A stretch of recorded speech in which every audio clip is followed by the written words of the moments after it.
What's up guys, and welcome back to the channel. My name is John and this is John Paul Investing. So today I wanted to talk about the Osborne Effect and why I don't feel that Nano Dimension is susceptible to the Osborne Effect. For those of you who do not know what the Osborne Effect is, it is essentially leaking news or releasing information to a newer product a little bit too soon, and everyone stops buying your product now because they want to wait for that one later.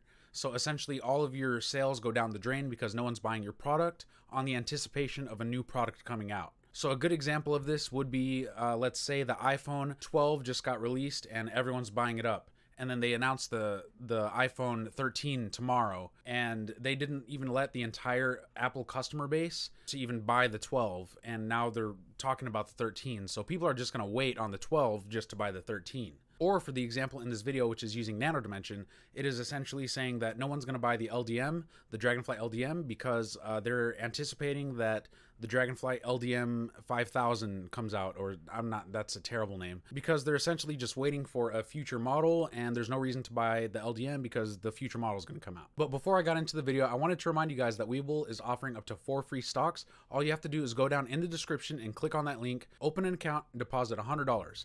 Once your funds settle, then you will get your free stocks, and then you could do whatever you want with those stocks. You can sell them, you could buy Nano Dimension stock, you could do whatever you want. So if that's something you're interested in, I would highly recommend you check out that link. I also wanted to remind you that I do have a new Patreon group that is open to everyone. There's only a limited number of spots available. This is a place where you can contact me directly, and if you'd like, you can talk to other people in the community who are also invested in stocks like the one you're already invested in. There's only 2 tiers available, and once they sell out, I don't plan on opening more spots. So if this is something you're interested in, I highly recommend you check out that link as well. So the Osborne Effect is the impact of a business announcing the release of a new product prematurely, which subsequently causes customers to withhold from buying the business's currently available products. The term is derived from the downfall of the Osborne Computer Corporation.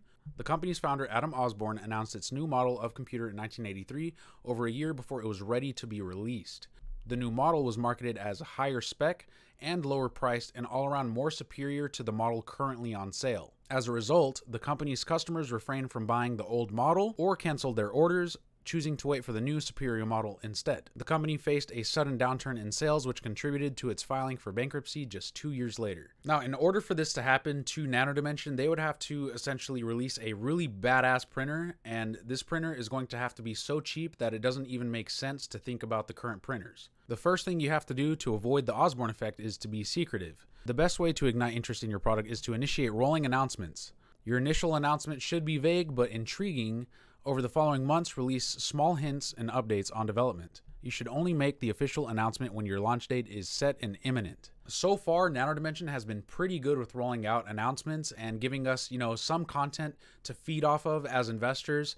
It seems like at least once a week or twice a week, they'll give us something, either a press release. We're constantly getting webinars, and the fact that we're seeing them at events. This is how they're keeping investors like myself interested in their business, and it's another way for them to be secretive about it. They're not giving us every detail, but they're giving us the possible markets, the possible products, all the possibilities. Ensure your announcements promote your product as different rather than better than what is currently available. So I think Nano Dimension's printers are going to be different and better, but it doesn't mean demand for the older printers is going to go away all the way, just because not everyone has the kind of money required to buy Nano Dimension's printers. They put high prices on them just because they know the value, and I think that Nano Dimension is going to be very smart with pricing their printers, and each subsequent printer that is released is going to be much more expensive than the previous one. The next generation machine is going to be $1 million each, or somewhere close to there, maybe 800,000, but I think it's going to at least be doubled in the current price.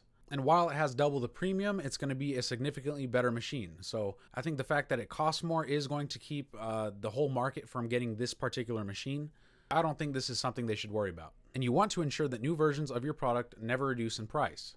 With Osborne's announcement, the computer was superior and lower in price.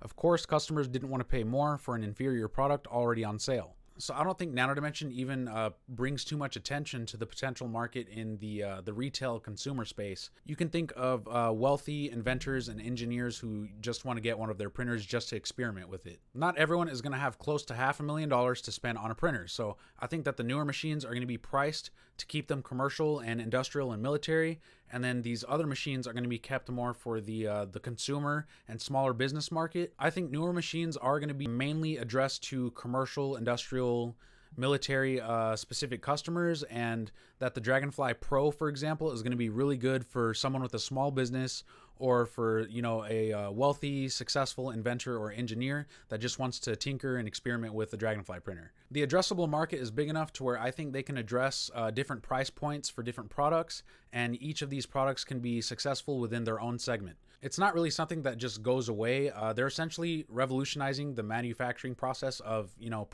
of electronics in general. And if we look at all of these points, my conclusion to this is that Nano Dimension is, you know, doing a very good job at avoiding the Osborne effect, because one, they're not giving us too many details, because two, their products are better, but they are going to be different as well.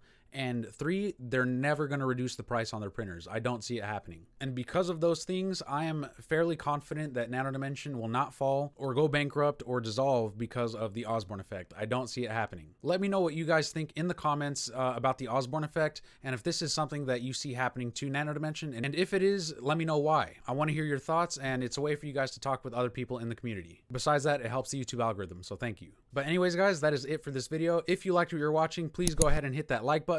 And while you're down there, go ahead and hit that big red subscribe button. And don't forget to hit the bell notification to get notified when I make videos just like this one. That's it, guys. Thank you for watching, and I will see you in the next video.